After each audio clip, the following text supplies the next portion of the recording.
Hindi pa rin matukoy kung sino ang mga dumukot sa dalawang dayuhan sa Tawi-Tawi, pati na ang motibo ng grupo ang nakatakas sa Pilipinong tour guide.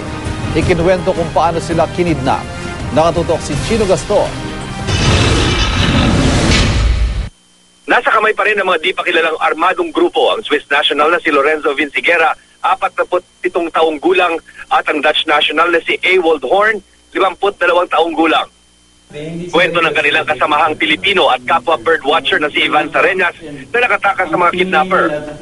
Dakong alas 12 ng tanghali noong Miyerkules nang harangin at panggain ang kanilang bangka sa laot malapit sa bayan ng Panglima, Sugala. Agad tinutukan ng baril ng 5 armadong lalaki sina Sarenas at pinatalon sa dagat ang bangkero at 2 pang kasamahan ng mga biktima. Pinadapa ang mga biktima sa bangka at itinago sa ilalim ng lona. Pumuelta ang bangka papuntang bayan ng Langoyan at nagpalit ng sinasakyang bangka. Habang bumabaybay sa karagatan ng Langoyan, nagdesisyon na si Sarenas na tumakas at tumalon sa tubig. Lumangoy siya tungo sa lupa at sinagip ng mga mangingisda. Sa sitio Pakaw-Pakaw sa bayan pa rin ng Langoyan, tumigil ang mga sospek at sinunog ang kanilang bangka bago pumasok sa masukal na kagubatan. Prioridad ng mga otoridad na mapigilan ang posibleng pagpuslit ng mga bihag tungo sa Sulu, ang kilalang baluarte ng Abu Sayyaf. May naval blockade ng militar sa karagatan ng Tawi-Tawi. Tingin ko andun pa rin sila sa lugar at sana nga hindi nga mapunta sa ibang lalawigan sa ganun within our jurisdiction. Hindi ba makumpirma ng PNP kung anong grupo ang nasa likuran ng pagdukot? Inaalam na ang mga may-ari ng unang ginamit na bangka na may sulat pang DPWH, pati na ang mga serial numbers ng mga makina ng sinunog na pangalawang bangka.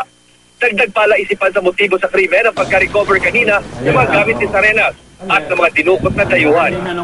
Hindi pinagkainteresan ng mga sospek ang laptop, mamahaling kamera at pera na nagkakahalaga na mahigit $600 na naiwan sa loob ng mga bag. Pero apparently, hindi sila interested in the equipment, Hindi, sir. Kung naiwan to, ang pinili nila, nakita ko 2 bags lang nagdampo. Yung magagandang itsurang bags lang kinuha. Ano man ang motibo ng mga salarin, aminado si Tawi-Tawi Governor Sadikul Sahali na malaking dagok ito sa imahe ng kanyang lalawigan. Pinaghirapan namin ng taon to make the province peaceful and attractive to tourists. Nasira sa isang iglap lang.